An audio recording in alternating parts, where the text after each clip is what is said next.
free? Free as anyone is today, pal. How much to downtown? $15 plus tip. That should work out to around $22.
Afternoon, folks.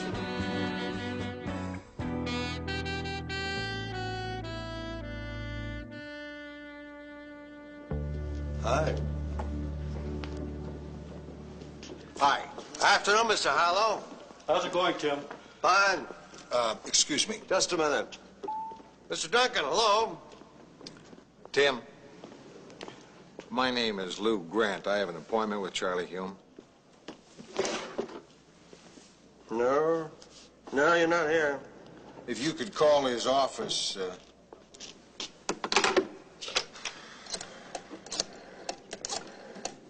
Miss Apthorpe, this is the lobby. There's a guy here says he's got an appointment with Mr. Hume. What? Well, hold on a minute. What was that name again?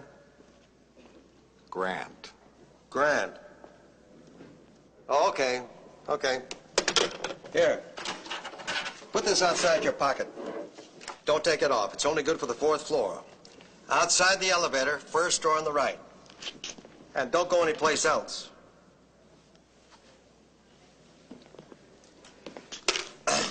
Excuse me. Can I have your name, please? Why? I'm not sure yet. Indulge me. What's your name? Tim Butterfield. What? Tim Butterfield. Thank you. Why do you need my name? My Christmas list.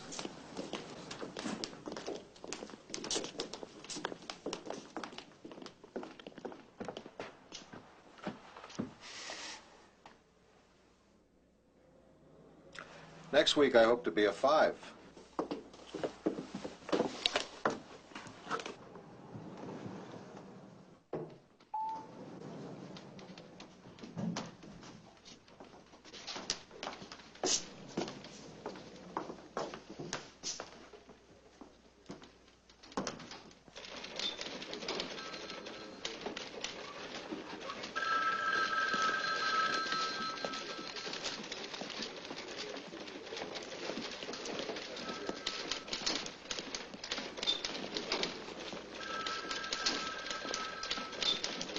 Summaries, please, people. Excuse me. Can you help me? Yeah, I'm going to see Charlie Hume, the managing editor. right across the room. Is that your city editor? Johnson, have you got that summary? No, that's Art Donovan. He's the assistant city editor. He's just filling in. Uh-huh.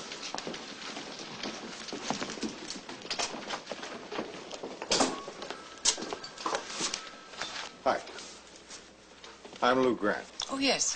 Mr. Hume is tied up for a few minutes. He asked, could you please wait? Yeah, I can wait. Of course I can wait.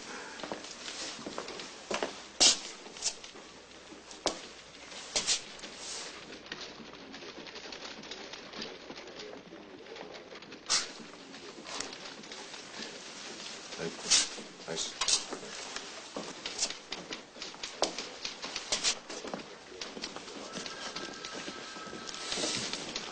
Excuse me. That's my desk, okay? Yeah. Could I have your name, please?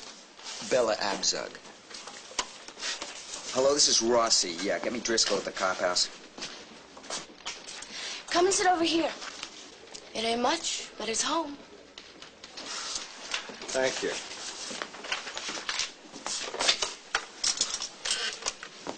Hello, Driscoll. Joe Rossi. Hold it, hold it, hold it. I said some things before I didn't really mean. All right, I meant them. Look, you've been working that beat so long you think you're a cop, not a reporter. Hello? Driscoll? Jerk. Mike?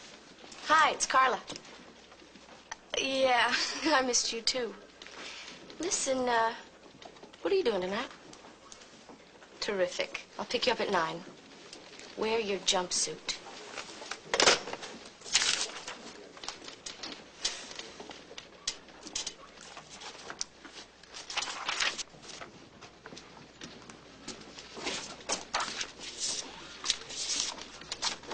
You like this?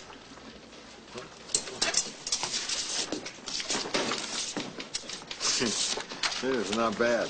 Stinks. I'm Lou Grant. They call me the animal. I can't understand why. Yeah. Hey, gorgeous. You see my byline this morning? Hey, I'm talking to you. Oh, I'm sorry. When you said gorgeous, I thought you were talking to yourself. I gave them 10 books. They cut it to 4. They butchered the heart out of it. You were page 1, column 1. Yeah, that's right. Nice piece of writing. Should have read it when I handed it in. Well, I don't think they butchered it. In fact, I would have junked the whole 3rd paragraph. Listen, I'd love to talk to you about it, but don't you want to catch up with the rest of the tour? You're missing the fun part where they give you a free newspaper. Mr. Grant? Thank you. Lou, it's incredible. How can a guy look the same as he did 20 years ago? I don't. You sure don't. What happened? You lost weight, didn't you? About 40 pounds. I worked at it, now it's all off. I liked you better fat. Everybody says that. But it's been too darn long. Yeah, sure. Yes. I mean, the old call bulletin we work for doesn't even exist anymore. That kind of makes you feel a little strayed, doesn't it? And Hanno's is gone. Did you know that up in San Francisco? I read that. That was a hell of a bar. Yeah. Really one hell of a bar. Really was. Really was a... Lou, Yeah? this is very uncomfortable interviewing an old friend for a job, Lou. I have to do this as if we were strangers. Strangers, Charlie? What makes you think you should have the job? That's easy. I'm 50 years old and I have $280 in the bank. No, I didn't mean why you want the job. I mean, why should we hire you? What do you want me to do? Take a typing test? I mean, you know what I can do. Are you going to tell me that you have any doubts at all that somebody with my experience can't hold down a job in your city room? Lou, the job is city editor.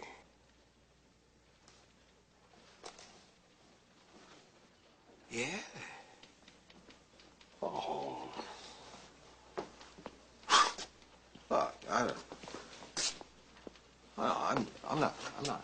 Sure, I could handle that. I've been out in the newspaper business for 10 years. Charlie, I don't know half the machines you got out there. I think you can do it. Really? Sure. What the job takes more than anything else is leadership. I have that, huh? You're one of the best natural leaders I ever met in my life. Yeah. Well, maybe I could do it. Sure you could. The only trouble is I don't make the final decision. You don't pick your own city editor? Well, I could if I wanted to. It's just that it's a little smarter to let Mrs. Pinchon, that it's Margaret Pinchon, the publisher, let her kind of think it was her idea. Well, she's a funny sort of a woman, and if I pushed for someone and he didn't work out, like the last 3 city editors, she'd tend to blame me. Oh, she would. Charlie, when did you lose your nerve? You were never like this. We're not all of us blessed with your rugged independence, Lou. I've got a monster home with taxes that make the mortgage payments look like tips in a diner. My daughter is at Stanford and very hung up on Italian shoes. My son may get through high school if his 750cc bike doesn't kill him first. I'm walking a tightrope, Lou. How'd you get there? How does anyone get there? I fell in love. Lou, if I have to, I'll put my neck on the line to get you this job. Let's go to the tower. I feel like Anne Boleyn.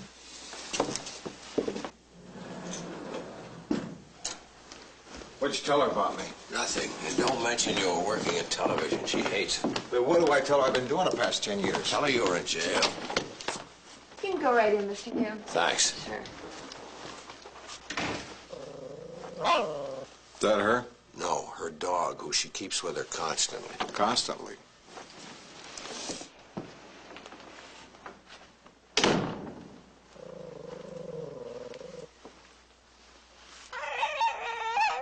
Barney, quiet.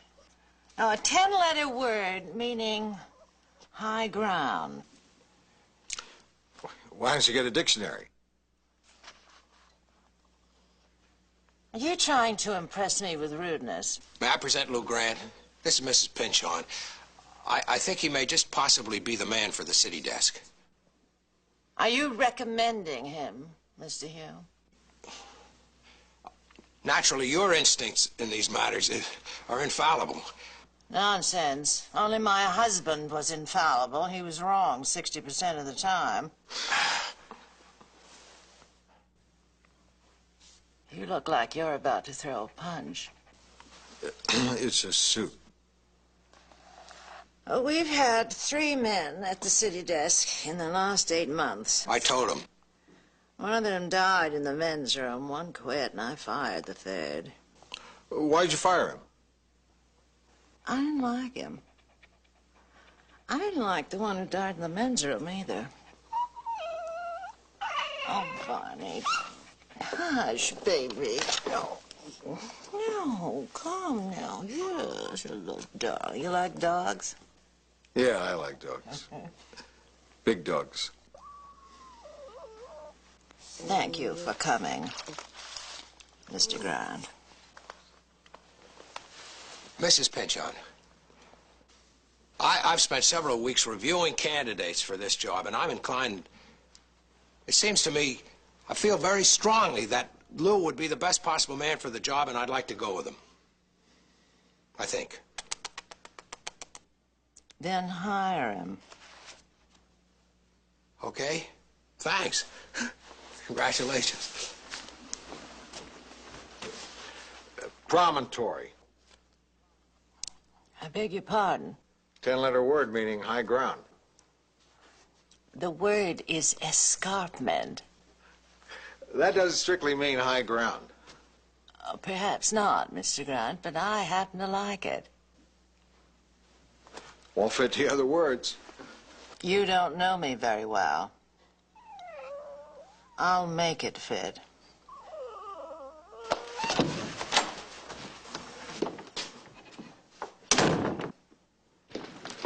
Lou, this is Art Donovan. Art Lou Grant. Hi. How do you do? Charlie, when are you going to get me out of this chair? This job is screwing up my social life. Then you'll be happy to meet the new city editor. It's all yours. Thank you. Have fun.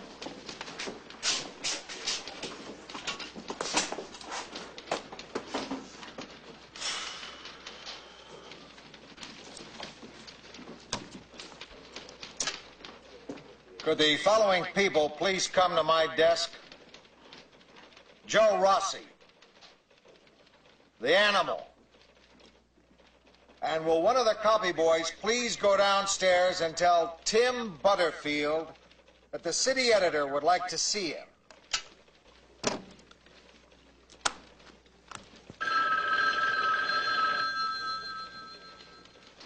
They're for you.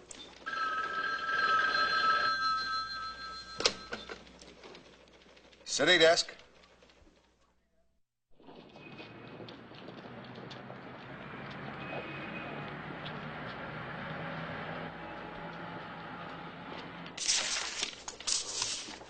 There's that police awards banquet tonight. I thought I'd let Carla cover it. It's not a big story. Send a new kid, the intern. Oh, I think we have to do better than that. Take a look at this memo. What's this? It's a note from Mrs. Pynchon. She writes her memos on napkins? It's her newspaper. Charlie, I just got this napkin that says that we have to send a top reporter to cover a simple award ceremony. Oh, yeah. She wants you to send Carla. Are you kidding? We can get the speech from their PR guy, and any kid can check out the rest. Well, the bottom line here is that Mrs. Pynchon feels we've gotten a little unbalanced with negative police stories. Huh? We don't make the news. Sure we do. By what we pick to cover. Tonight's ceremonies, for instance. Send Carla. It's like using great booze to wash your socks. Units 23 and 17, 23 and 17, southbound Harbor Freeway between Slauson and Imperial. Overturned tanker. Traffic backed up 11 miles. Handle code 2. 14 Charlie 3 standby. 14L17 OK. Rossi! Yeah. CHP just reported overturned tanker on the Harbor Freeway. Hey, listen, I'm working on something. I'm not ducking an assignment. This is special. Send Chambers. Chambers? Animal! Overturned tanker on the Harbor Freeway, Imperial and Slauson. Get over there. Sounds messy. Maybe I better change. Don't want to ruin my good clothes. What is it? Let's go private. Finish up for me. Hi, what is it? I got a tip that something's cooking at the Cophouse. To quote my source, a scandal of immensity involving a bunch of cops from one of the divisions. What kind of a scandal? I don't know. Neither did he. What about our Cophouse guy? What does he say? Driscoll? You know my gut feeling? I'm afraid so. I think he's sitting on it. What are you talking about? The man's been covering a police beat for 30 years, sitting on a story. He doesn't know whose side to pick. I've seen it. He doesn't know if he's a cop or a reporter.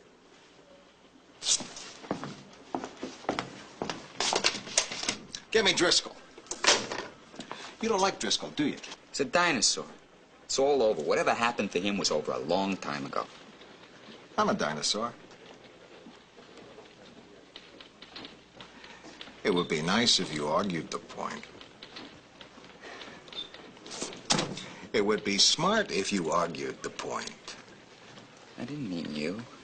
Look, whatever you want to call him, the man is sitting on a story. Nice. Yeah. Driscoll, Lou Grant, how's it going? Oh, well, up and down, over and under, in and out, you can't complain. Yeah, listen, there's a rumor floating around and something's cooking over there. You hear anything? Oh, something's always cooking. What'd you have in mind? Something dirty over one of the divisions. No, I haven't heard anything like that. I'll poke around. He's lying. Hang on. Get off. He's lying. Yeah. Listen, what are you doing for lunch? I thought we should get to know each other. You buying? Sure.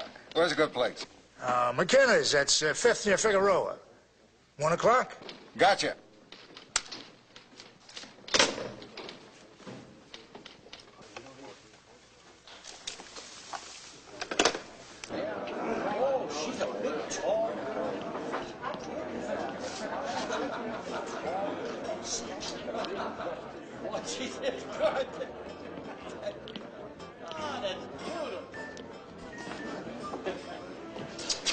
George, Hello? what are you drinking? Ginger ale, straight up. Bumpy wagon? Not so bad. It's been 3 weeks now. Hey, for an old jug man, I'd say it's pretty good.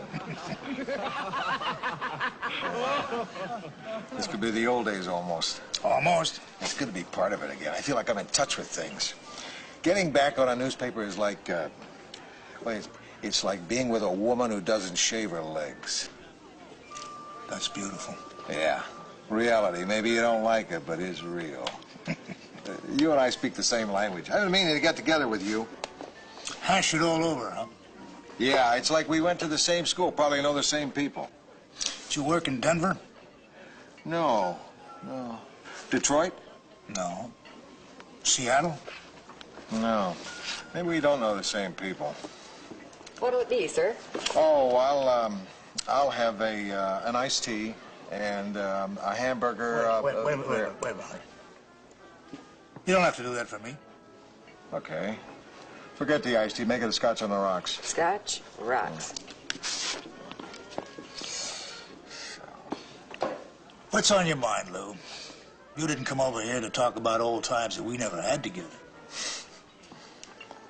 Okay, you got me. I should know better than to try to con an old pro like you. What's the matter? I don't like that kid.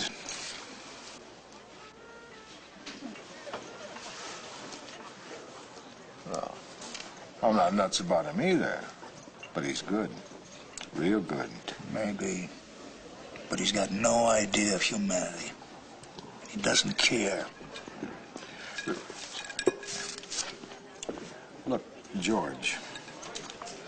He's gotten the same tip twice about a big scandal brewing, maybe involving a whole police division here in the city. And he thinks you've been sitting on it. What about you? I thought it was worth a check out. Is he right? If I told you that there was some truth in it, would you let it go at that? What kind of dumb question is that?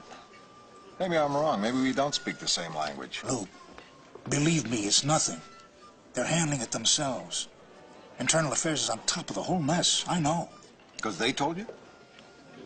They're not going to lie to me. They're my friends. Wait a minute.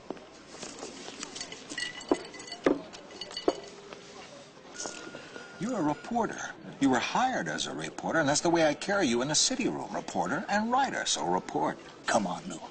My only worth to the paper is my contacts. You take them away from me, and I am finished. I'm washed out to sea. Just check me. Is this an old-fashioned notion of mine that when we find out things, we put them in our newspaper? Because if we find out things and just keep them to ourselves, we'd have all this empty white space in the morning. 16 officers are being investigated. For what? Which division? That's all you get. That's all I get. Well, if it isn't Officer Driscoll, they give you a badge yet? Bossy, your timing stinks. Look, if you won't report the story, at least give me an interview, officer. Get away from me. Hey, guys. No, really, I won't quote you. I'll just say an official police department. George, take it. Rossi, Joe, stop it, damn it. Stop it. Come on, you're making a scene. I've got ginger ale inside my shoes. Look, I'm sorry. I already said I was sorry. But I knew I was right about him. I was, wasn't I? Okay, maybe you are right. Maybe he is protecting his friends. But you don't even know the story, and you're ready to crucify the cops. Now lay off, or I'll drop you in those tulips.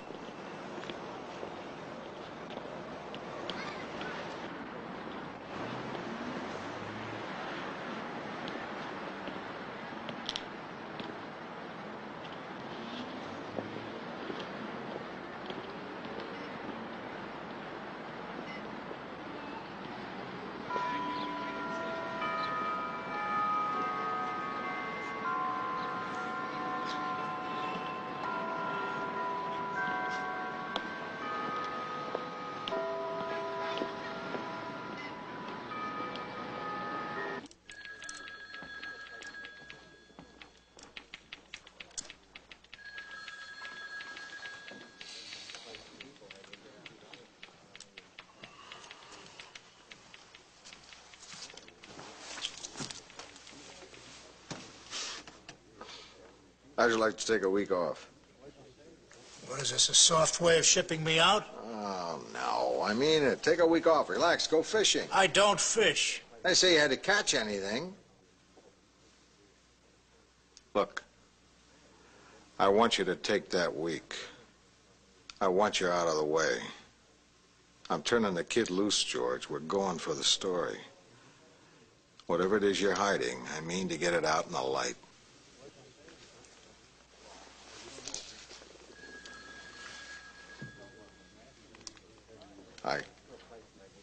I have to do it. There's no other way.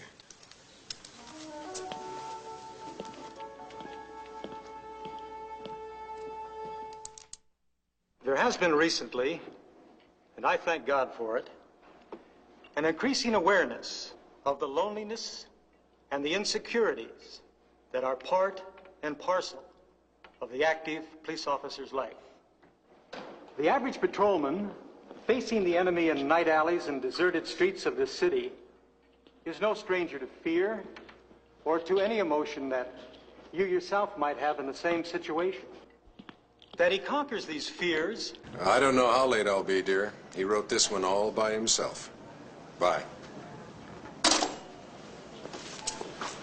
Evening, Commander. Joe Rossi, Tribune. Oh, where's my buddy Driscoll? Vacation. We're filling in for him. Oh, good man. He deserves a rest. Boy, am I glad I ran into you. I need some confirmation. Oh, can't it wait till morning? I'm in my office by 8:30. Well, I just want to make sure I've got the facts straight about that investigation the department's running. How'd you hear about that? Well, it's fairly common knowledge. I mean, after all, when 16 officers from the same division, right? Look, I don't know how you got onto that, but anything you print is going to jeopardize the investigation. Look, I really want you guys to get a fair shake. Now, I know you'd rather have facts than gossip, right? All I will tell you is that there were no 14-year-old girls involved, nor any 15-year-olds either. Well, that is interesting. Furthermore, not one of the parents has filed a complaint. Then I can safely say 16-year-old girls were involved in the, I've said all I'm going to say. We're handling it.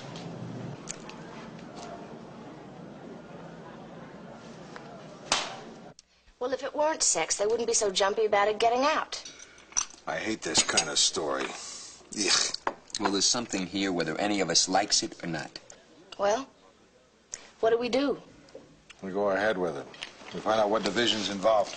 I know the PM watch commander at a Valley precinct. Okay, that's our first step. How did Driscoll take it? Take what? Well, by rights, this should be his story. He'll be okay. He's a pro.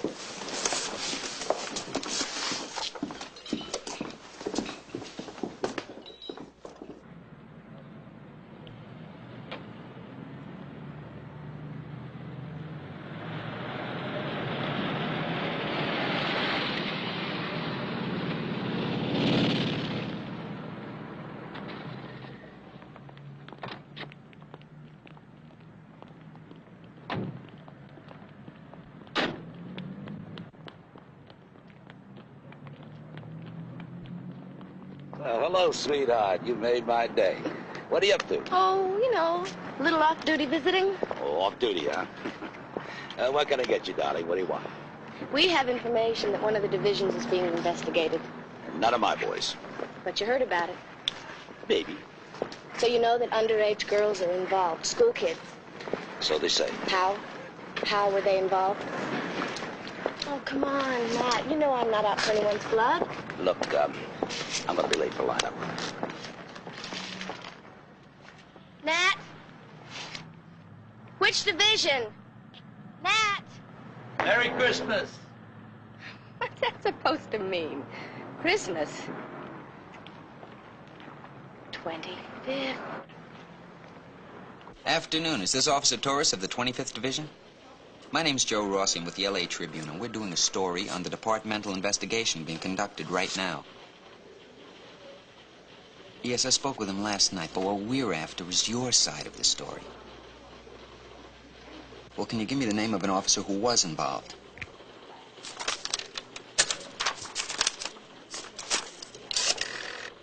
Well, the gas explosion in Westwood turned out to be minor. It's getting on. Did Chambers check in on that demonstration? Oh, yeah. He went alone. He outnumbered the demonstrators. Terrific. Let's get at least one local story on the front page, huh? How you doing? Getting there. There are 3 possibilities. 1, the summer camp the LAPD runs. 2, the community friendship project. 3, the sports program. Okay? Good work. Pay dirt. I assume that's your cute way of telling me that you have a lead. I found someone. Officer Lester Trask, 25th Division. I'm on my way. The reason I'm talking to you is that some of my friends called me after you phoned. I just wanted to tell you our side of the story before this thing gets blown up into something ugly. Were you on duty at the time? No. None of us were. The program was volunteer. It was an off-duty assignment. That's why we got to pay for our own lawyers. Been informed that these charges aren't job-related. What are the charges? I don't know yet. Contributing to delinquency, unlawful intercourse. Doesn't sound too good, does it? Did you know how old the girls were? So when this happened the first time, it was a victory celebration after a tournament up above Santa Barbara. We were on a beach, we lit a fire. Some guy had a guitar. There wasn't any discussion about how old people were. How old are you? How old am I? My wife is only 19. How old were the men? 26 to 37. Geez, I guess this sounds seamy as hell, but it was really kind of innocent. I mean, those girls, they weren't girls. They were women. You should have seen them. 16, 17, 18 years old. They had no age. They had no age at all. They were what I said they were. They were women. You don't believe that, do you? I'm not sure. Sure you are. They're going to kill us for it, too. What do you think should happen? I don't know. I really don't know. People love these kind of stories. Love to see a cop get nailed to the wall. I've only been on the force for 3 years. 3 years. This is the whole ball game right here. I got a daughter who's 8 months old.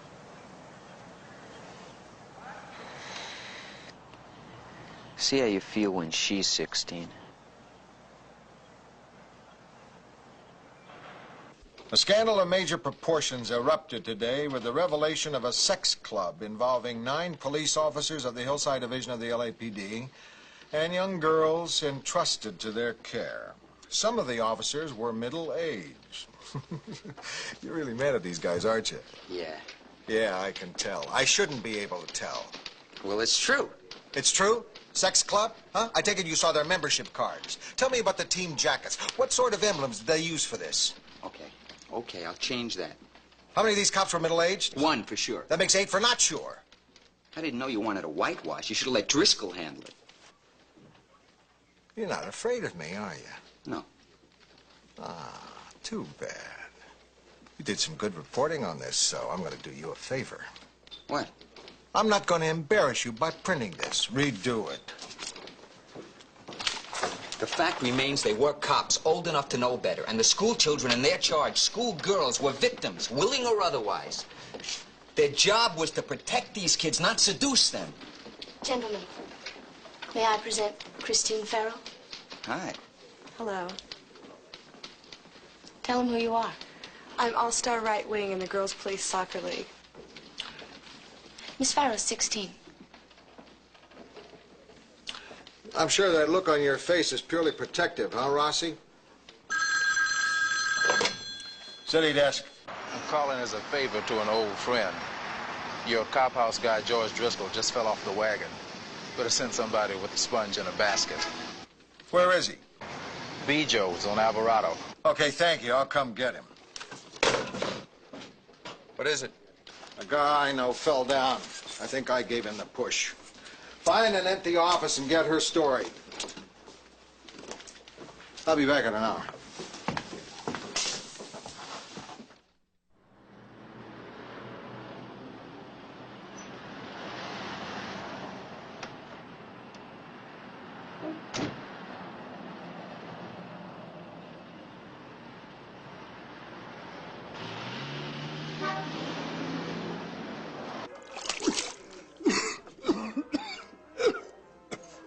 do you feel?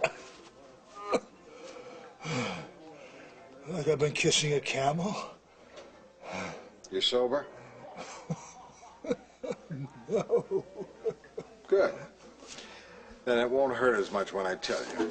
I know, I'm canned. You wish. What time is it? 5:30. Hey, you left the desk? Yeah. I couldn't wait to give you your new assignment. You'll enjoy working on the food section. Maybe they'll make you wine editor. Oh, quit kidding me. What do you want me to do, George? Leave me alone. Maybe I'll get lucky and I'll fall off a roof. Come on. Look, I'm a drunk. It goes with a suit. Yeah. Maybe you have been around the track once too often. It's too bad. I figured you still had some juice left.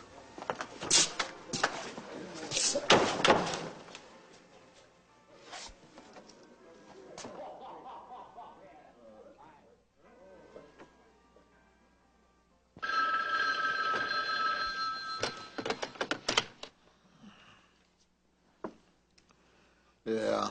Look, I didn't know whether to call you or not. Weren't you looking for Driscoll this afternoon? I found him. Why?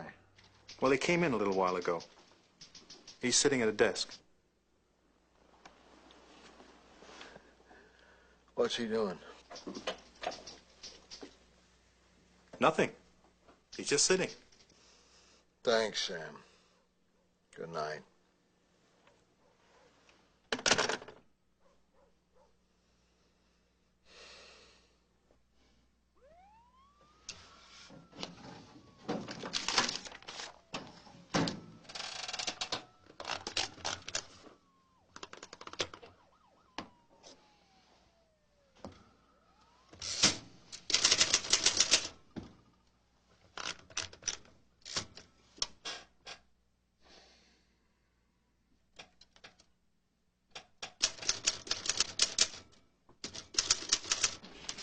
Summaries, anybody?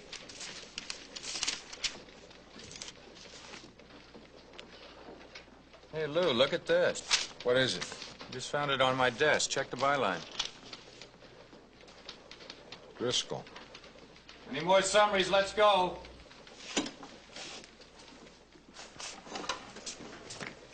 Lou, I rewrote the cop story. I read it. It's better. I'd go with it if I didn't have this. Driscoll. Read it. Investigation, alleged misconduct, some of it sexual. I've got all this. Keep going. The investigation raises questions about the tenuous relationship between the police and the press. Several reporters received detailed information about the scandal and chose to withhold it because of professional friendships and fear of jeopardizing news sources on which they had come to depend. I was one of those reporters. I get a better opinion when you start to put out that kind of money. I've not seen this before, and there's more coming in on the wire.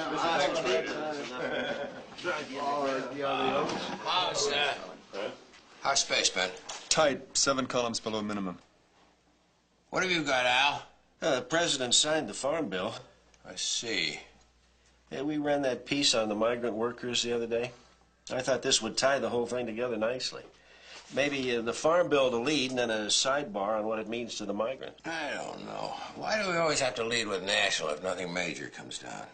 I agree with you, Charlie. Especially today, when I got something nice, really nice. It's on the budget item 5. Oh, yeah, that police sex thing. Well, it was that police sex thing. Now it's a lot more than that. It's a think piece on police-press relations, some personal journalism, and a life story. Is there a puppy in there, Lou? A little something for everybody. I don't feel comfortable with that story. It's not one for page 1 anyway. Bury it somewhere. Bury it? What? Bury it? It's a hell of a story. It's balanced, incisive. It raises moral and political issues that should be raised. Sorry, Lou, I can't agree with you on this one. How many columns do you need for the Rhodesian flare-up? 2 should do it. I'll mark it here with a runover.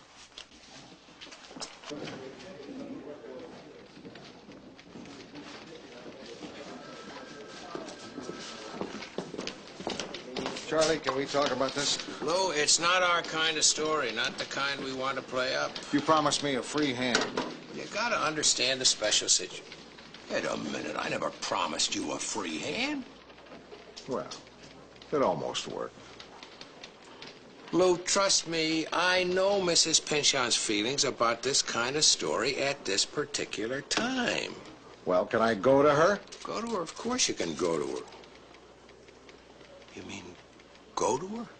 Mr. Grant, I have enough pressures from politicians and labor unions and churches and schools and Italian Americans and Polish Americans and Mexican Americans, all incensed at one time or another because of something we printed or didn't print.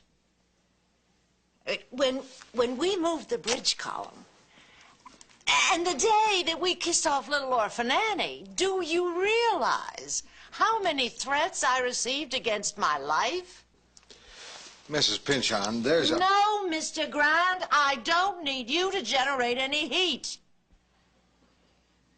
I get enough of that from my family, for want of a more descriptive word. I have 2 nephews, each more disgusting than the other, each masking his avarice in solicitous murmurings and constant pressures and little whisperings to sell this building, sell this paper that I love, and invest in something more sensitive, more lucrative, like taco stands. A whole greasy chain of them, stretching like the Great Wall of China, from San Ysidro all the way to the Oregon border. I mean, who knows? Maybe beyond.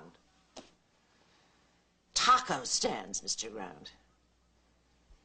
And a few shares of majority stock I hold is my only shield between this once great paper and a 1,000-mile ribbon of inedible enchiladas.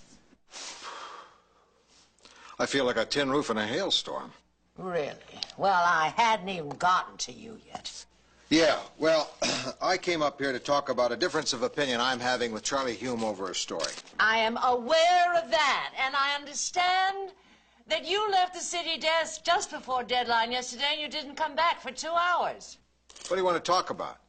You want to talk about journalism, or you want to talk about how long I take for lunch? Fine. Let's talk about journalism.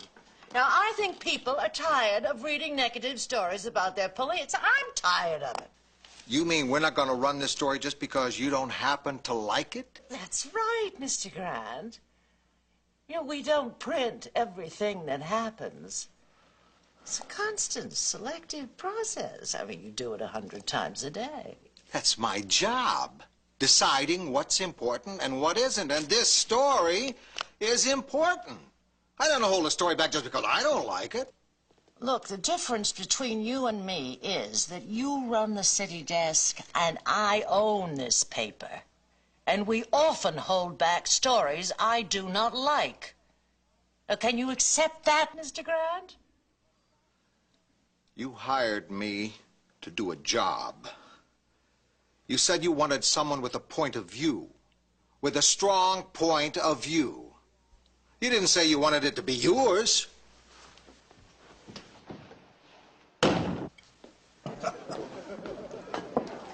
You know something? You're a bad influence. There's never been this many people in the bar after work.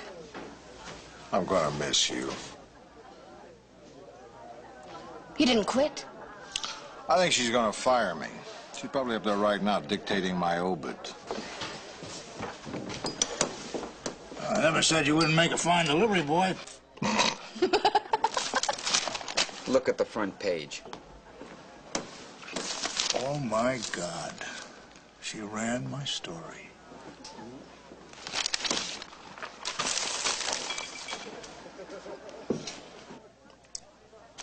Well, well. We work on a newspaper. A real newspaper. It's a good story, George. I wish I'd written it. As a matter of fact, it's so good, people will probably think I did.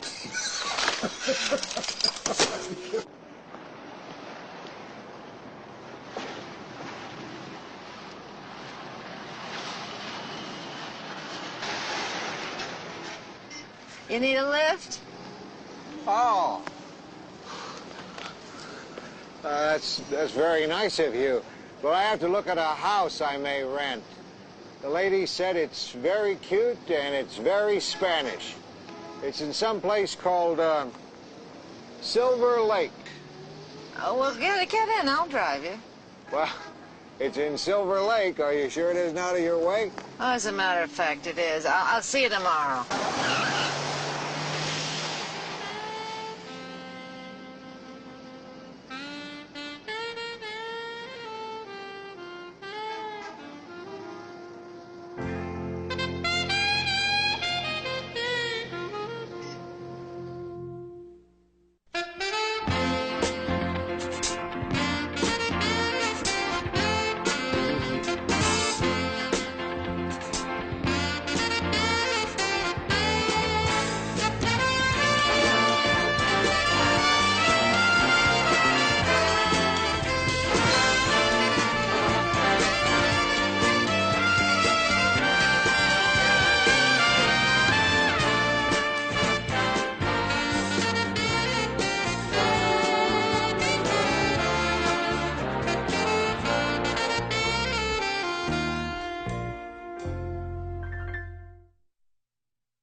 Free? Free as anyone is today, pal. How much to downtown? $15 plus tip. That should work out to around $22.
Afternoon, folks.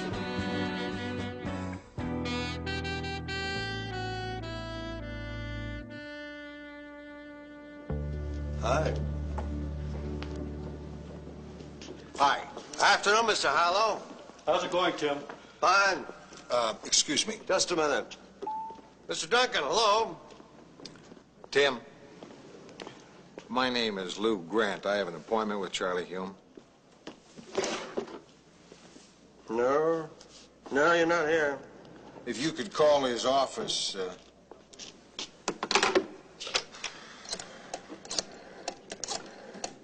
Miss Apthorpe, this is the lobby. There's a guy here says he's got an appointment with Mr. Hume. What? Well, hold on a minute. What was that name again? Grant. Grant. Oh, okay. Okay. Here. Put this outside your pocket. Don't take it off. It's only good for the 4th floor. Outside the elevator, first door on the right. And don't go anyplace else.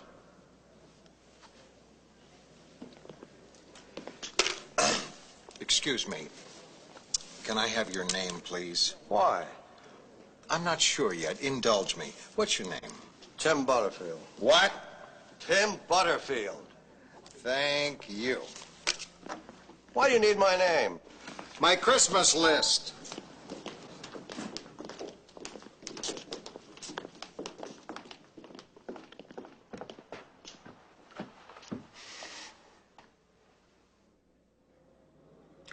Next week, I hope to be a 5.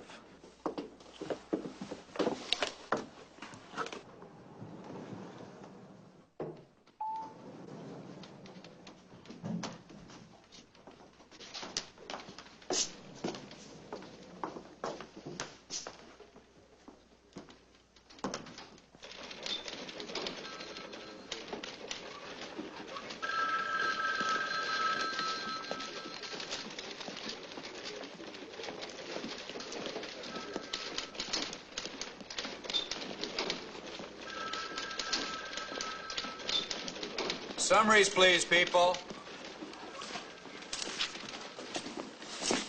Excuse me. Can you help me? Yeah. I'm going to see Charlie Hume, the managing editor. Right across the room. Is that your city editor? Johnson, have you got that summary? No, that's Art Donovan. He's the assistant city editor. He's just filling in. Uh-huh.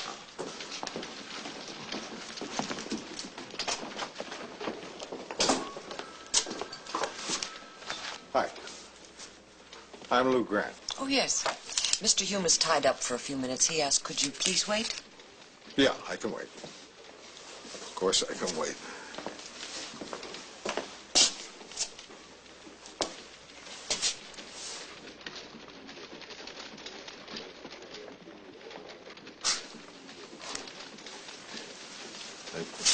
Nice.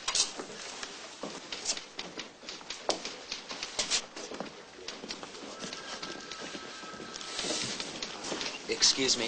That's my desk, okay? Yeah. Could I have your name, please? Bella Abzug. Hello, this is Rossi. Yeah, get me Driscoll at the Cophouse. Come and sit over here. It ain't much, but it's home. Thank you.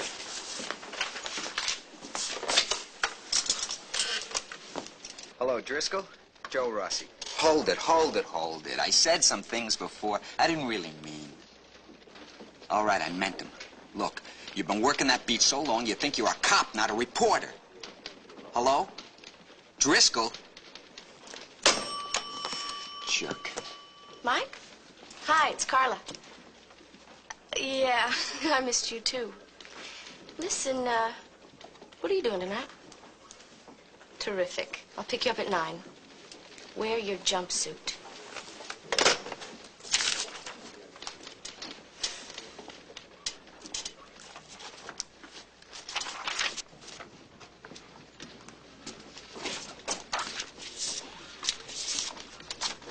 You like this?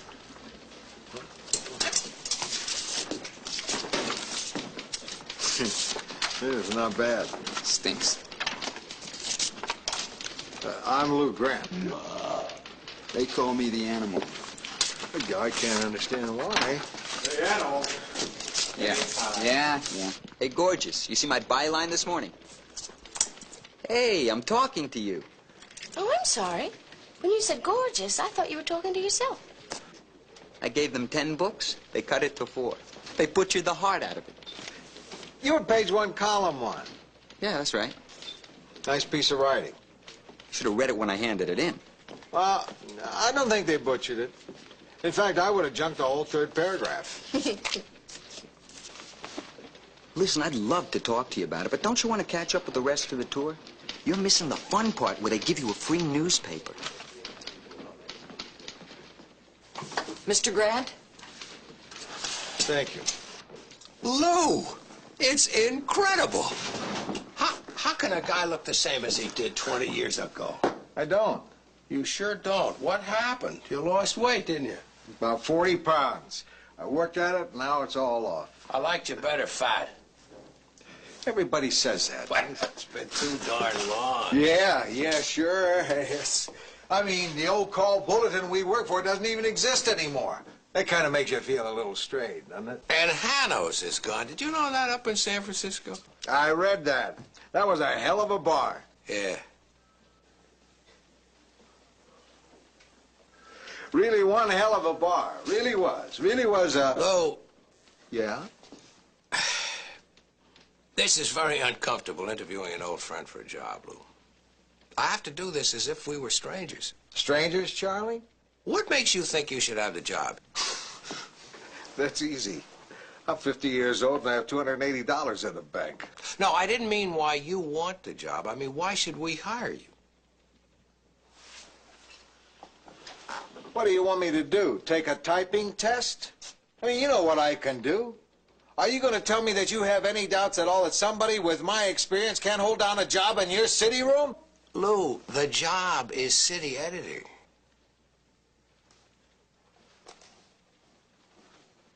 Yeah. Oh. Look, I'm not sure I could handle that. I've been out of the newspaper business for 10 years. Charlie, I don't know half the machines you got out there. I think you can do it. Really? Sure. What the job takes more than anything else is leadership. I have that, huh? You're one of the best natural leaders I ever met in my life. Yeah. Well, maybe I could do it. Sure you could. The only trouble is I don't make the final decision. You don't pick your own city editor? Well, I could if I wanted to. It's just that it's a little smarter to let Mrs. Pinchon, that it's Margaret Pinchon, the publisher, let her kind of think it was her idea. Well, she's a funny sort of a woman, and if I pushed for someone and he didn't work out, like the last 3 city editors, she'd tend to blame me. Oh, she would. Charlie, when did you lose your nerve? You were never like this. We're not all of us blessed with your rugged independence, Lou. I've got a monster home with taxes that make the mortgage payments look like tips in a diner. My daughter is at Stanford and very hung up on Italian shoes. My son may get through high school if his 750cc bike doesn't kill him first. I'm walking a tightrope, Lou. How'd you get there? How does anyone get there? I fell in love. Lou, If I have to, I'll put my neck on the line to get you this job. Let's go to the tower. I feel like Anne Boleyn.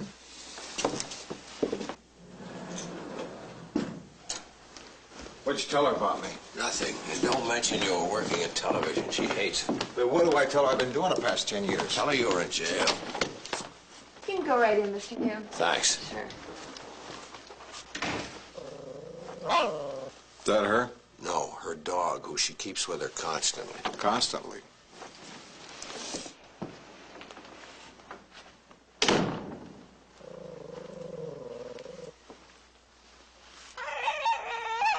Barney, quiet. Now, a 10-letter word meaning high ground. Why don't you get a dictionary? Are you trying to impress me with rudeness? May I present Lou Grant? This is Mrs. Pinchon. I think he may just possibly be the man for the city desk. Are you recommending him, Mr. Hume? Naturally, your instincts in these matters are in